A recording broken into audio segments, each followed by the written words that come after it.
Welcome to SSPI's podcast series, She Reaches Women in Space, where we sit down with trailblazing women across the space industry, from founders and engineers to visionaries and scientists, who are redefining what it means to reach for the stars. This is Tanveer Pujara, journalist and podcast host at SSPI Wise. SSPI Wise is a global initiative of space and satellite professionals aiming to elevate those who identify as women within the industry. Begun in December 2020, SSPI Wise has held numerous networking events and workshops, created mentorship and visibility opportunities through mentoring and social media working groups, and generally giving voice to the aspiration of women, space, and satellite professionals around the world. Our She Reaches series explores the spark that launched the careers of some of the industry's star women, the struggles that shape them, and the support systems that sustain them. Today's guest is Benedetta Cattani, one of the co-founders of Ecosmic, a startup founded in 2023 with the aim of making space operations safer and more efficient. Ecosmic is focused on coming up with independent software solutions to help satellite owners and operators manage risks and optimize their missions. Well, welcome, Benedetta. Thank you for joining us on the She Reaches podcast. For a start, how are you? How are you doing? Well, first of all, thank you for having me. It's a pleasure to be here. I'm doing very well. I'm calling you from sunny Turin in northern Italy. Amazing, amazing. Better than London then. So I just want to get straight into your Ecosmic journey. I mean, you've had an incredible 2 years since just launching the startup in 2023. You've had an incredible journey already. How has it been over the last 2 years? It's been challenging, but really, really rewarding. So I have to say that I am someone that loves challenges. So I'm really enjoying the startup journey. And I'm even happier because I'm sharing this journey with two great female founders. And how did Ecosmic start? Who came up with the idea? How did you meet your co-founders? So me and my co-founders met while working at the European Space Agency, where we were either starting our career or carrying out an internship. And that's where we started discussing the possibility of starting Ecosmic. We worked for a while on the technology that is behind our first product and on market validation before deciding to go all in and actually start the company. The first year was quite intense. We started the company in the Netherlands, and after growing from 1 person to 5, developing an MVP of our first product and closing our first commercial contract, we decided to move our headquarters back to Italy since we are 3 Italian founders and since Italy has a very strong heritage and a very strong space ecosystem. So since 2024, we've been here. We grew even further since we got an investment from space-focused fund, Primo Ventures. And we are now 13 people fully committed to the success of our first product that we launched in October 2024. That's amazing. Yes, in such a short space of time as well. And a lot of this this idea must have came about over COVID, right? So how was that working through COVID, trying to start up this new business? It was one of the challenges that we had to face because we really needed to get market validation, even at a time in which it was not easy to meet other people, other professionals in person. So we did our best with all the online tools that were available to us. We participated to online conferences, and as soon as COVID allowed it, then we went back to in-person meetings with all the stakeholders that could potentially be impacted by our solutions. And who came up with the idea? Was it essentially a 3-person idea, or did someone bring the idea and then you ran with it? I think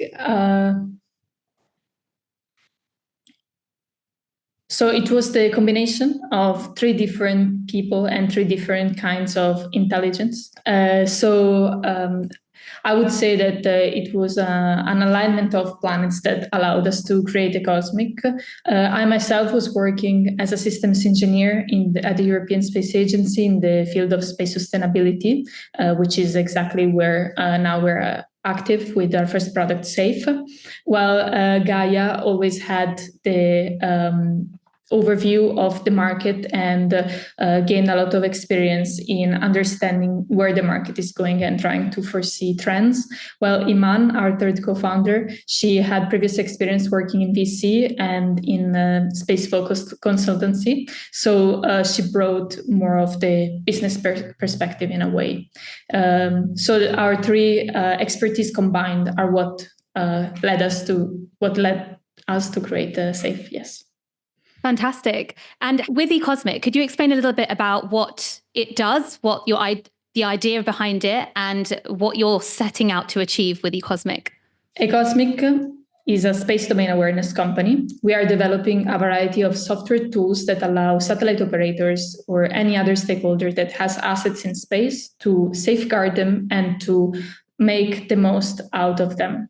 So our first product, Safe, is a software solution that is machine to machine. So it can be integrated in the back end of the mission control centers of our customers that allows them to get better probability of collision estimation and optimized collision avoidance maneuver recommendations for their satellites. Safe, our first product, is a machine-to-machine solution that allows satellite operators to get a better estimate for the probability of collision between their assets and any other satellite or debris.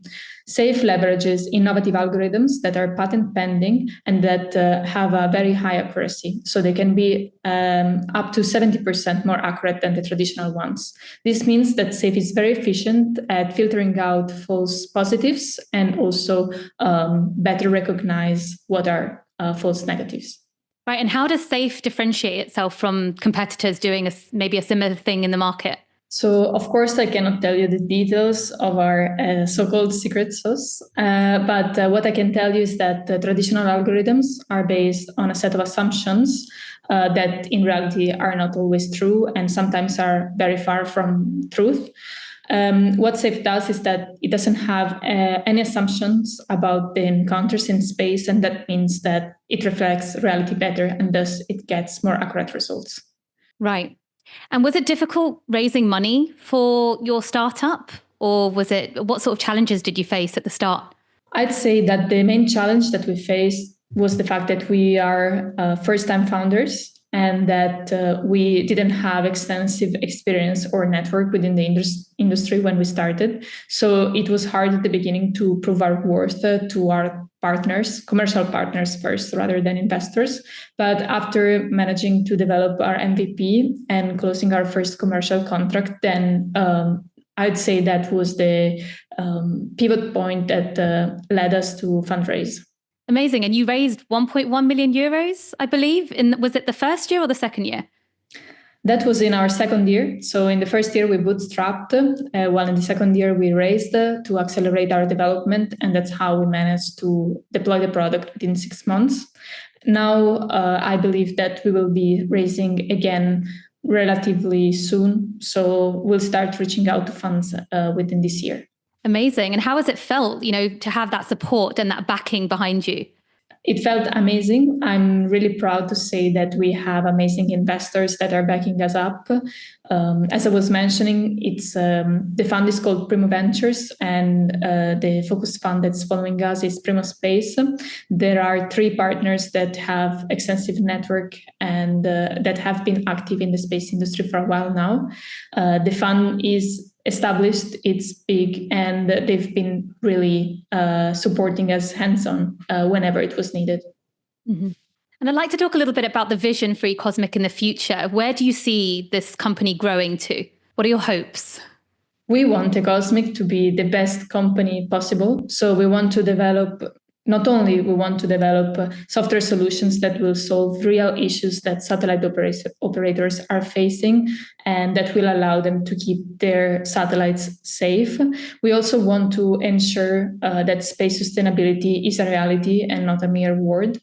And we also want to do so developing our company as the best working place for our people. And you said it's grown to about 13 people. Is that right?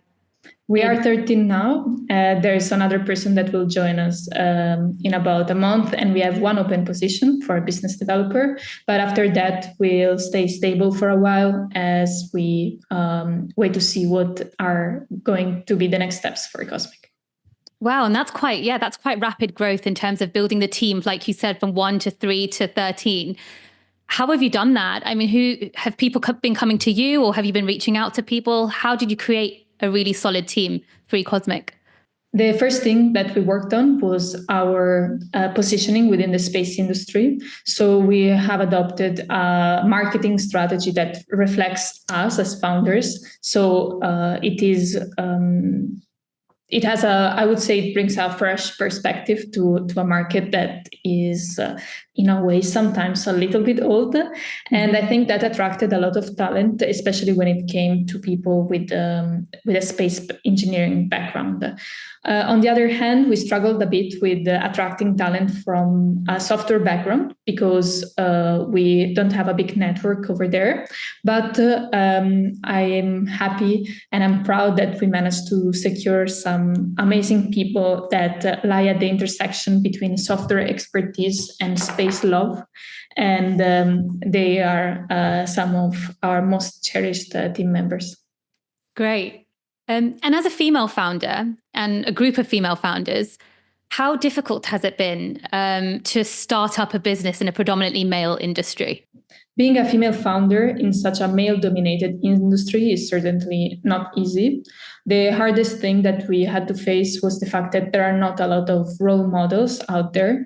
There are not a lot of successful female entrepreneurs in the space industry yet. However, we really want to change this, and I believe that this is already changing. We are part of that new wave of entrepreneurs that are young and that are female and that are motivated to change the status quo. On the other hand, I'd like to recognize that I also felt a strong sense of community and fellowship with all the other female professionals in this industry. And I really appreciated that we are always trying to lift each other up. Yeah, and this podcast itself, I mean, we've started this podcast to uplift women, to encourage women to join the space and satellite industry, and have people like you come on and, speak about your story and encourage other women. I think it's really great. And especially you mentioned community. That is what this is, isn't it? It's about women uplifting women. So that's really good. I know you mentioned challenges. That of course there's always challenges in any industry, but particularly the space industry, it's predominantly known, like I mentioned, male dominated. Have you ever felt held back in any way because of a male, or in a situation where you felt, talked down upon? And how did you overcome that specific scenario? For sure, it happened to me and to my colleagues more than once to witness sexism, to hear male colleagues mention how they would act differently with their male or female children, to be talked down just because we were female, to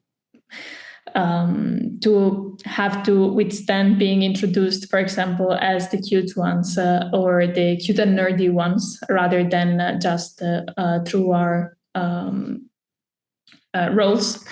So it has not been easy. And for sure, something that really helped us is the fact that we were in this together, and the fact that even when we didn't have the opportunity to make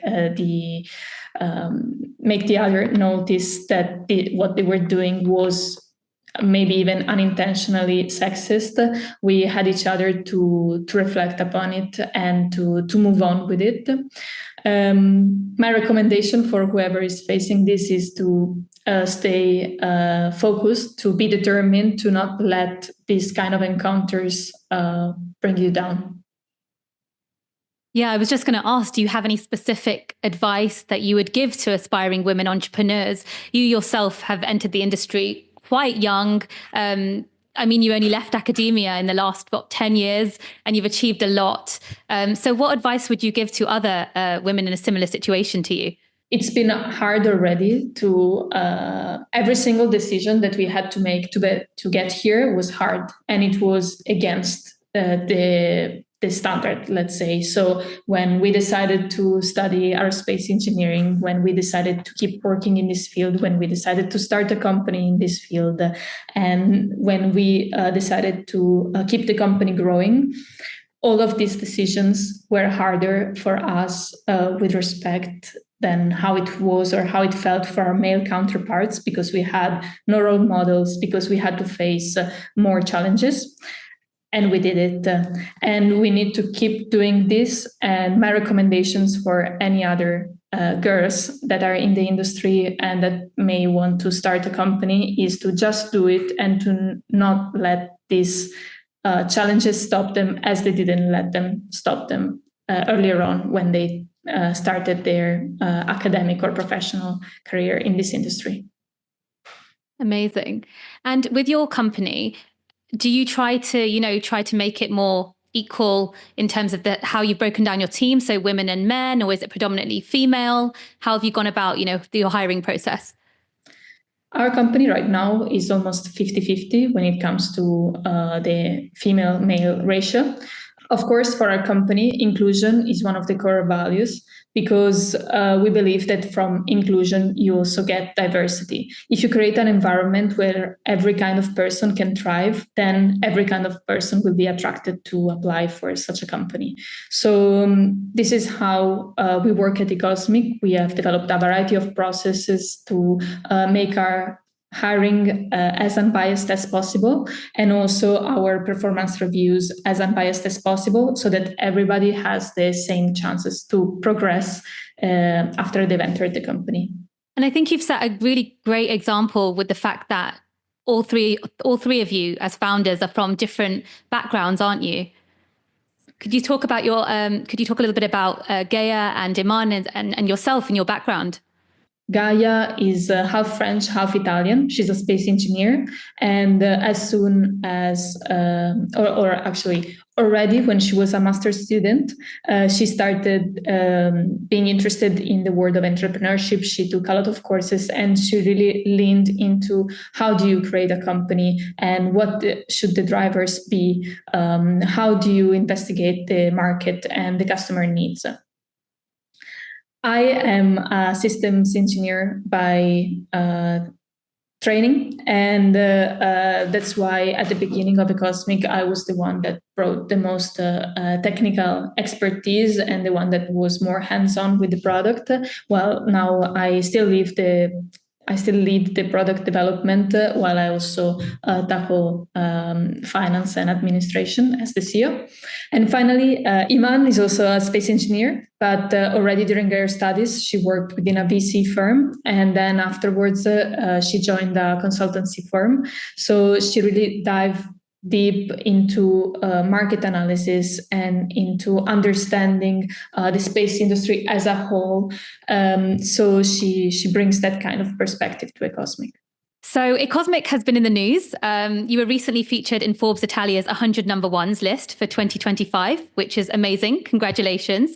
What does this recognition mean to you and your founders? Thank you. I'm really glad about being recognized by Forbes. And I think that any kind of list, media appearance always has a positive impact, because we are becoming those role models that I believe women in STEM still need. But when it comes to what it means to me personally, I like to think that this is just a starting point, because Ecosmic, it's only at its inception, and there's still a lot of work that we want to do and a lot of change that we want to bring into the industry. And you mentioned role models. I know you said growing up there wasn't many role models that you found that you could, aspire to be or aspire to see on TV, in books. What was it that made you want to enter the space industry then? Did you have any role models yourself in your family, or someone that you could look up to that made you want to enter the space industry? I decided to enter the space industry because I was fascinated by space mysteries, actually, and not really because there was a specific role model that I looked upon when I was young. However, after I joined this industry, I had the lucky opportunity to meet with a lot of amazing, powerful, strong women that still inspire me. Some examples could be, first and foremost, for sure, our own Italian astronaut, Samantha Cristoforetti. And then I'd say also my first manager, Luisa Innocenti, at the European Space Agency, with whom I still interact a lot, even if now she's retired. But she always had a lot of advice, and she's always been a supporter of Ecosmic. That's really lovely that you still keep in touch with, these people that were your role models growing up. And then now I guess sort of like, shadow mentors in some way, aren't they? Yes, I'm really glad and I feel blessed that I've met them and that they took an interest upon my growth and my company's growth. So you've mentioned role models and mentorship. You yourself were a mentee, I believe. Yes, I've taken as many opportunities as I could to interact with leaders in the space sector. And one of them was indeed the mentorship program of SSP WISE. So I've been a mentee and I've been matched with an amazing mentor. And I'm really glad that I got my chance to give back to the community through this podcast. How has it helped you, having that support and having someone that you could, go to and have any concerns, you can go straight to them. How has that been?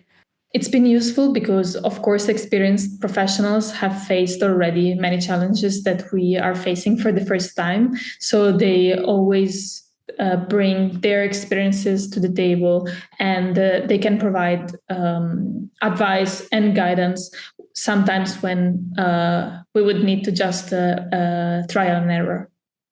Amazing. Well, I'm really excited to see what Ecosmic does next. What's going to happen in the next 6 months? I mean, what are you gearing up towards? The next 6 months are going to be challenging and exciting, as all the time within Ecosmic has been so far. And that's because every 6 months we are facing new challenges that we had not faced beforehand. So as I was mentioning earlier, we launched our product Safe in October. Now different customers are trying it, and it's possible for more satellite operators to still try it for free if they are interested. As I was mentioning also, we are gearing up for fundraising. So we will be reaching out to venture capital firms, and we will start having and resuming conversations with some of them. Great. So you're going to have a very busy next 6 months and the next few years, I think. But other than work, what do you like to do for fun? I'm a huge sports enthusiast. So now it's not showing, but my bike is just over there. I love cycling, running, climbing. And here in Turin, we live very close by the mountains, the Alps. So I feel really lucky that anytime that it's a sunny day, it takes me only 1 hour by car to reach the mountains in summer or in winter. Wow. So I guess that's where your amazing ideas come from, near the mountains and on your bike rides. Yes, I spend a lot of time outdoors, and I have to say that sports really gives you a lot of time to think and reflect. So for sure, I have a lot of concepts that were matured over my long runs or long bike rides. Yeah, it's definitely great being outdoors. I mean, you can have so much innovation just being in the outdoors. So it's amazing. Great. Well, I have one final fun question, which I ask all our guests on our show. So if you could put one message in a capsule to the next generation of women in space, what would it be? I would certainly tell them to be the change that they want to see. That's great. Thank you so much. And thank you so much for coming on our podcast as well, Benedetta. It's been a fascinating conversation with you.